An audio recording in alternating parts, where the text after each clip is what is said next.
आप सभी को प्रभु यीशु मसीह के नाम में जय मसीह। क्या आपने कभी सोचा है, जब मौत सामने खड़ी हो और चारों ओर सिर्फ शत्रु हों, तब केवल विश्वास ही इंसान को बचा सकता है। आज हम सुनेंगे उस राजा की सच्ची कहानी, जिसने अपनी प्रार्थना और आंसुओं से स्वर्ग को ही, और परमेश्वर ने उसके लिए असंभव को भी संभव कर दिया। इस वीडियो को अंत तक जरूर देखें, क्योंकि यह कहानी आपके दिल को छू लेगी, आपके विश्वास को पहले से भी मजबूत कर देगी और आपको याद दिलाएगी कि जीवित परमेश्वर अपने लोगों को कभी नहीं छोड़ता। वीडियो शुरू होने से पहले इस चैनल को सब्सक्राइब करें, लाइक करें और घंटी का निशान दबाना न भूलें, क्योंकि हर प्रेरणादायक और आध्यात्मिक कहानी सबसे पहले आप तक पहुंचेगी। अब चलिए सुनते हैं राजा हिजकिय्याह की अद्भुत और सच्ची कहानी, जिसे सुनकर आपका दिल कह उठेगा, यहोवा महान है। यरूशलेम की पहाड़ियों के बीच बसा यहूदा का राज्य उस समय अंधकार और भय के बीच जी रहा था। लोग थक चुके थे, उनके दिलों में यहोवा का भय नहीं रहा था और मंदिर के द्वार धूल से ढक गए थे। यहूदा के राजा आहाज ने अपने जीवन में मूर्ति पूजा को इतना बढ़ावा दिया कि लोग धीरे धीरे अपने सच्चे परमेश्वर को भूल गए। वे अश्शूर और अन्य जातियों के देवताओं की पूजा करने लगे। बलिदान की वेदियां हर ऊंचे स्थान पर बनाई गईं और मंदिर को बंद कर दिया गया। यहूदा का राज्य आध्यात्मिक रूप से इतना गिर गया कि लोगों का विश्वास टूट चुका था और उनका जीवन परमेश्वर से दूर जा चुका था। इसी समय एक बालक जन्मा, जिसका नाम रखा गया हिजकिय्याह। उसने बचपन में ही अपने पिता के पाप और मूर्ति पूजा को देखा। वह देखता था कि कैसे लोग यहोवा के घर में नहीं जाते और उसकी आंखों में आंसू आ जाते। वह अपने मन में सोचता था कि एक दिन यहोवा को फिर से यरूशलेम में मान सम्मान मिलेगा। उसके हृदय में बचपन से ही परमेश्वर का भय और प्रेम बसा था। जब वह बड़ा हुआ तो उसने अपने मन में एक प्रतिज्ञा की कि यदि वह राजा बना तो वह यहोवा को फिर से अपने राज्य में प्रथम स्थान देगा। समय बीता और राजा आहाज की मृत्यु हो गई। अब यहूदा को नया राजा चाहिए था। सबकी नजरें राजकुमार हिजकिय्याह पर थीं। वह अभी युवा था, परंतु उसकी आंखों में दृढ़ता और हृदय में विश्वास भरा था। जैसे ही उसने सिंहासन संभाला, उसका पहला विचार यहोवा के लिए था, अपने लिए नहीं। उसके मन में एक ही बात थी, यहूदा को फिर से यहोवा की ओर लौटाना है। राज्य की बागडोर संभालते ही उसने सबसे पहले मंदिर के दरवाजे खुलवाए। वे दरवाजे जो वर्षों से बंद पड़े थे, जिन पर धूल और जाले जमे थे, आज फिर से खुले। याजक और लेवी लोग बुलाए गए। हिजकिय्याह ने उन्हें खड़ा करके कहा, हमारे पूर्वजों ने यहोवा का त्याग किया और हम पर कोप आया, पर अब समय है कि हम अपने परमेश्वर से मेल मिलाप करेंगे। मंदिर को शुद्ध करो, अपने दिलों को शुद्ध करो, क्योंकि अब यहोवा को फिर से यरूशलेम में स्थान देना है। लेवियों और याजकों ने मंदिर की सफाई शुरू की। उन्होंने वेदियों से गंदगी और मूर्तियों को हटाया। हर पत्थर, हर कोना शुद्ध किया गया। मंदिर में फिर से दीप जलाए गए। वर्षों से सुनसान पड़े आंगन में अब भजन गूंजने लगे। हिजकिय्याह ने अपने राज्य को एक नया संदेश दिया, यहोवा लौट आया है। यरूशलेम की गलियों में नई उम्मीद जागी। लोग वर्षों बाद बलिदान लेकर मंदिर पहुंचे। उनकी आंखों में आंसू थे, दीवार आए जाते थे, क्योंकि उन्होंने लंबे समय बाद परमेश्वर की उपस्थिति महसूस की। हिजकिय्याह ने पास्का पर्व की तैयारी करवाई और न केवल यहूदा बल्कि इस्राएल के बचे हुए लोगों को भी बुलावा भेजा। उसने संदेशवाहक भेजकर कहा, हे भाइयों, अपने पितरों के परमेश्वर यहोवा की ओर फिर लौट आओ। वह दयालु है। उसने जो तुम्हारे पूर्वजों को बचाया, वही तुम्हें भी बचाएगा। अपने हृदय को कठोर मत करो, बल्कि उसकी ओर फिर मुड़ो।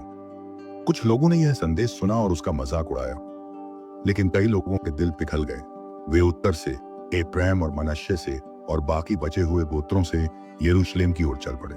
हिजकिय्याह के हृदय को यह देखकर बड़ी खुशी हुई कि लोग यहोवा की ओर लौट रहे हैं। यरूशलेम में उस साल का पास्का पर्व वैसा मनाया गया जैसा वर्षों से नहीं हुआ था। शहर में भजनों की ध्वनि, ढोल और वीणा की गूंज, और हर दिल में यहोवा की उपस्थिति थी। हिजकिय्याह जानता था कि जब तक यहूदा का दिल परमेश्वर में स्थिर रहेगा, कोई भी शत्रु उसे नष्ट नहीं कर पाएगा। लेकिन उसके सामने सबसे बड़ी चुनौती अभी आने वाली थी।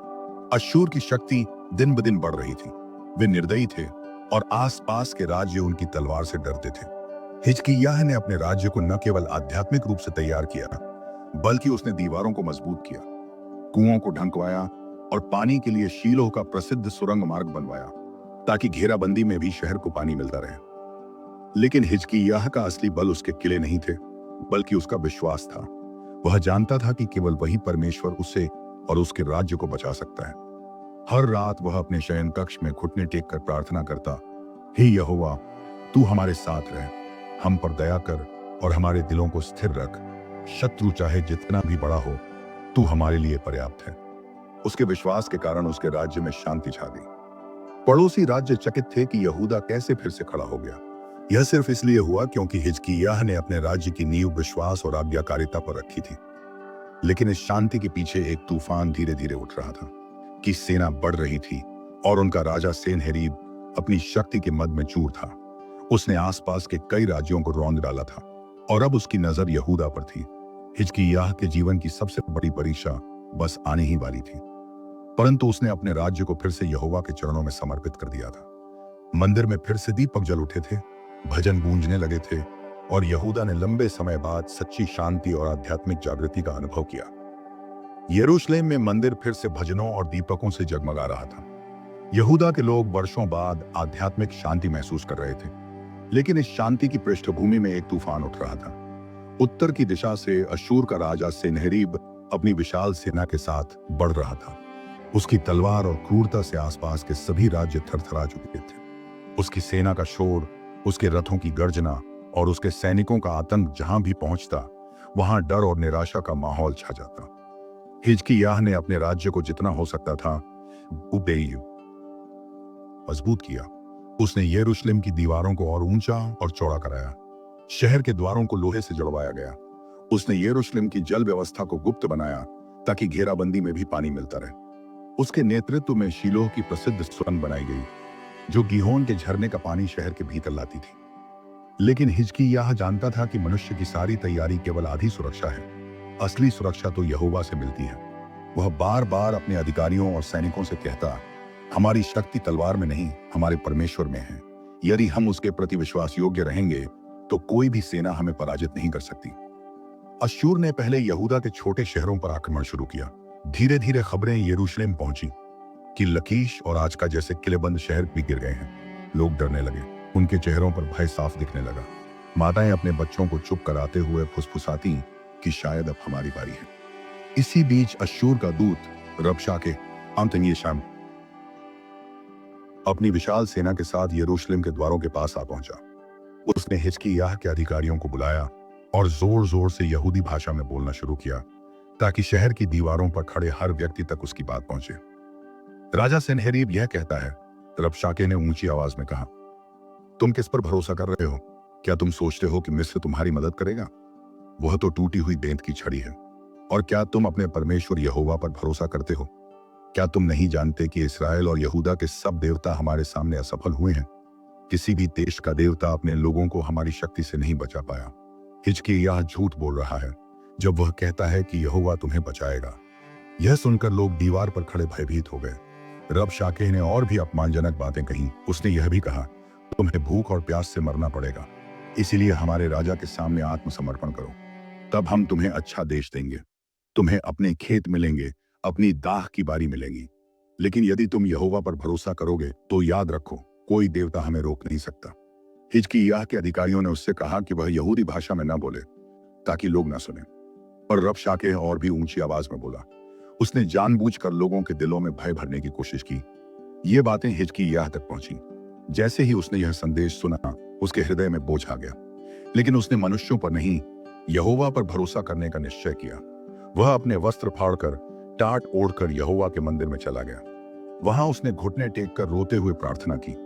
उसकी आंखों से आंसू बहते रहे और उसने कहा, हे सेनाओं के यहोवा, इस्राएल के परमेश्वर जो करूबों के ऊपर विराजमान है, तू ही सारी पृथ्वी का सृष्टिकर्ता है। हम पर दया कर और हमारी पुकार सुन। देख, अश्शूर का राजा तेरा अपमान कर रहा है। उसने उन सब जातियों और उनके देवताओं को नष्ट किया, क्योंकि वे देवता नहीं थे, केवल मनुष्यों के हाथों के बने पत्थर और लकड़ी के पुतले थे। अब हे हमारे परमेश्वर यहोवा, हमें उसके हाथ से छुड़ा, ताकि सारी पृथ्वी के राज्य जान ले कि केवल तू ही यहोवा है। इसी समय नबी यशायाह को यहोवा का वचन मिला। उसने दूत भेजकर हिजकिय्याह से कहा, यहोवा कहता है, मत डर। सेनहेरीब ने जो अपमानजनक बातें कही हैं, उनके कारण मैं उस पर आत्मा भेजूंगा। वह एक अफवाह सुनेगा और अपने देश लौट जाएगा, और मैं उसकी देश में उसकी मृत्यु करवाऊंगा। हिजकिय्याह ने इस वचन को थाम लिया। उसने अपने अधिकारियों और प्रजा को साहस दिया, मत डरो, यहोवा हमारे साथ है। जो हमारे साथ है उससे बड़ा है जो उनके साथ है। लेकिन अश्शूर का राजा हठी था। उसने अपने दूतों के हाथ से एक पत्र यरूशलेम भेजा जिसमें लिखा था, तुम्हारा राजा तुम्हें धोखा दे रहा है, यहोवा भी तुम्हें नहीं बचा पाएगा। देखो, इतने राज्य हमारे सामने टिक नहीं सके, तुम भी उसी तरह नष्ट हो जाओगे।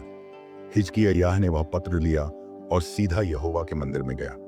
उसने पत्र को खोला और उसे यहोवा के सामने फैला दिया। फिर उसने प्रार्थना की, हे यहोवा, देख कि इसने तेरा अपमान किया है। यह पत्र तेरे सामने है, तू ही हमारे लिए न्याय कर। उस रात यरूशलेम के ऊपर सितारे चमक रहे थे, लेकिन शहर में सन्नाटा था। हर घर में लोग फुसफुसा रहे थे, कुछ रो रहे थे, कुछ प्रार्थना कर रहे थे। राजा भी जाग रहा था, लेकिन उसका हृदय यहोवा पर स्थिर था। सुबह होने से पहले ही यहोवा ने उत्तर दिया। स्वर्ग से उसका दूत उतरा और अश्शूर की सेना के बीच में गया, और उस रात 1,85,000 सैनिक मर गए। सुबह जब अश्शूर की सेना जागी तो हर तरफ मृत शरीर बिखरे थे। भय से कांपता हुआ सेनहेरीब अपनी बचे हुए सेना के साथ अपने देश लौट गया। यरूशलेम में लोगों ने यहोवा की स्तुति की। उनकी आंखों से आंसू बह रहे थे, लेकिन अब वह आंसू डर के नहीं बल्कि खुशी और कृतज्ञता के थे। उन्होंने अपने बच्चों को बताया कि कैसे परमेश्वर ने उनके शत्रुओं को बिना तलवार उठाए हरा दिया। हिजकिय्याह का विश्वास उसकी सबसे बड़ी ढाल बन गया था। यरूशलेम की गलियों में उस सुबह एक अलग ही माहौल था। अश्शूर की सेना पर यहोवा का न्याय हो चुका था। लोग अपने घरों की छतों पर खड़े होकर दूर तक फैले मैदान की ओर देख रहे थे, जहां कल तक शत्रु का डेरा था। अब वहां केवल खामोशी और मृत शरीर थे। 1,50,000 सैनिकों की अचानक मृत्यु ने यहूदियों को यह दिखा दिया कि जब यहोवा उनकी ओर होता है तब कोई भी शक्ति उन्हें नहीं हरा सकती। शहर में भजन गूंज उठे, मंदिर में बलिदान चढ़ाए गए और लोग झुककर यहोवा को धन्यवाद देने लगे। हिजकिय्याह के हृदय में एक गहरी कृतज्ञता थी। उसने अपनी आंखों से देखा था कि कैसे परमेश्वर ने उसकी प्रार्थना सुन ली। वह जानता था कि यह उसकी ताकत नहीं बल्कि यहोवा की शक्ति थी, जिसने अश्शूर जैसे शक्तिशाली शत्रु को बिना तलवार उठाए हरा दिया। यरूशलेम ने वर्षों बाद यह अनुभव किया कि परमेश्वर जीवित है और उसका हाथ अपने लोगों पर है। समय बीता और राज्य में शांति लौट आई। यहूदा की सीमाएं सुरक्षित थीं। खेतों में फसलें लहराने लगीं। अंगूर की बेलें फिर से फल देने लगीं। लोग एक दूसरे को देखकर कहते, यहोवा ने हमें बचा लिया। लेकिन जीवन के सफर में कभी कभी शांति के बाद भी नई परीक्षा आती है। एक दिन हिजकिय्याह के शरीर में कमजोरी महसूस हुई। पहले तो उसे लगा यह साधारण थकान है, लेकिन धीरे धीरे उसकी हालत बिगड़ने लगी। उसके शरीर में दर्द और बुखार ने उसे बिस्तर पर गिरा दिया। चिकित्सक आए, जड़ी बूटियों और मरहम का प्रयोग हुआ, लेकिन राजा की हालत सुधरने के बजाय और बिगड़ती चली गई। इसी समय नबी यशायाह महल में आए। उनका चेहरा गंभीर था। वे राजा के पास पहुंचे और धीमी आवाज में बोले, यहोवा कहता है, अपना घर व्यवस्थित कर ले, क्योंकि तू मरने वाला है, जीवित नहीं रहेगा। यह शब्द सुनकर हिजकिय्याह के दिल में सन्नाटा छा गया। मृत्यु का भय किसी भी बहादुर मनुष्य को कमजोर कर देता है, लेकिन उसने अपनी आखिरी आशा की डोर फिर से यहोवा में ही देखी। उसने अपना चेहरा दीवार की ओर फेर लिया। आंसू उसकी आंखों से बहने लगे और उसने प्रार्थना की, हे यहोवा, स्मरण कर कि मैं सच्चाई और खरे मन से तेरे सामने चला हूं और जो तुझे अच्छा लगता है वही किया है। वह बहुत रोया। उसकी प्रार्थना और आंसू स्वर्ग तक पहुंचे। यशायाह अभी महल से निकले ही थे कि यहोवा का वचन उनके पास आया, लौट जा और हिजकिय्याह से कहे कि यहोवा तेरे पिता दाऊद का परमेश्वर, ये तेरे परिस्थिति यह कहता है, मैंने तेरी प्रार्थना सुनी और तेरे आंसू देखे। देख, मैं तेरे जीवन में 15 वर्ष और बढ़ाऊंगा और इस शहर को अश्शूर के राजा के हाथ से बचाऊंगा। अपने ही नाम के कारण और अपने दास दाऊद के कारण मैं ऐसा करूंगा। यशायाह वापस लौटे और राजा को यह संदेश दिया। हिजकिय्याह के चेहरे पर आशा की रोशनी चमक उठी। नबी ने कहा कि अंजीरों की पुलटिस बनाकर घाव पर बांध दो और राजा स्वस्थ हो जाएगा। यहोवा ने उसे न केवल जीवन दिया बल्कि एक चिन्ह भी दिया कि वह वचन पूरा होगा। हिजकिय्याह ने कहा, यहोवा के वचन का क्या चिन्ह होगा? तब यशायाह ने कहा कि आहाज की सूर्य घड़ी पर छाया 10 डिग्री पीछे जाएगी। यहोवा ने सूर्य की छाया को पीछे हटा दिया। यह चमत्कार न केवल हिजकिय्याह के लिए बल्कि पूरे यहूदा के लिए था। यह संकेत था कि परमेश्वर का हाथ समय और सृष्टि पर भी है। जैसे ही यह हुआ, हिजकिय्याह का दिल कृतज्ञता से भर गया। उसने एक गीत लिखा जिसमें उसने अपने जीवन की गवाही दी। कैसे मृत्यु के द्वार पर पहुंचकर उसने यहोवा से जीवन मांगा और उसने दया दिखाई। कुछ समय बाद बाबुल से दूत आए, जिन्होंने राजा के स्वास्थ्य के बारे में सुना था और चमत्कार की खबर भी सुनी थी। हिजकिय्याह ने उन्हें अपने खजाने, सोना चांदी, मसाले और अपने शस्त्रागार सब दिखा दिए। यह उसकी कमजोरी थी कि उसने अपने गौरव को प्रदर्शित किया, न कि यहोवा की महिमा को। यशायाह ने यह देखा और राजा से कहा, जो कुछ तूने उन्हें दिखाया है, एक दिन सब बाबुल को ले जाया जाएगा और तेरे पुत्र भी वहां बंधुआई में जाएंगे। यहोवा ने उसे चेतावनी दी, दी, लेकिन हिजकिय्याह ने विनम्रता दिखाई और कहा, यहोवा की इच्छा भली है। उसके जीवन के शेष वर्ष यहोवा की कृपा और शांति में बीते। उसने शहर को और भी सुंदर बनाया, तालाब और नहरें बनाई और लोगों को विश्वास में स्थिर किया। उसकी सबसे बड़ी गवाही यही रही कि उसने अपने संकट के समय यहोवा की ओर देखा और वह उसे बचाने वाला बना। यरूशलेम की दीवारों के भीतर शांति का समय लौट आया था। हिजकिय्याह ने यहोवा की कृपा से जीवन के अतिरिक्त 15 वर्ष पाए थे। वह जानता था कि उसका हर श्वास अब यहोवा की ओर से एक उपहार है। हर सुबह वह आंखें खोलते ही अपने जीवन के लिए धन्यवाद करता। उसके लिए हर दिन एक नई शुरुआत थी। राज्य धीरे धीरे समृद्ध होने लगा। अश्शूर की धमकी अब बहुत दूर थी। लोग खेतों में काम कर रहे थे, दाख की बारियां फिर से फलों से लद गईं और शहर में व्यापार फला फूला। लोग अक्सर कहते, हमारे राजा के जीवन में यहोवा ने चमत्कार किए हैं, हमारे राज्य पर यहोवा की छाया है। हिजकिय्याह ने अपने अंतिम वर्षों में कई निर्माण कार्य किए। उसने पानी के तालाब और नहरें बनवाई ताकि शहर में कभी पानी की कमी न हो। उसने प्रशासन को व्यवस्थित किया और न्याय पर ध्यान दिया। लेकिन इन सबके बीच वह आन को हमेशा याद रखता था कि उसकी असली शक्ति तलवार या खजाने में नहीं, बल्कि यहोवा में है। हालांकि उसके जीवन में एक ऐसा क्षण भी आया जब उसने कमजोरी दिखाई थी।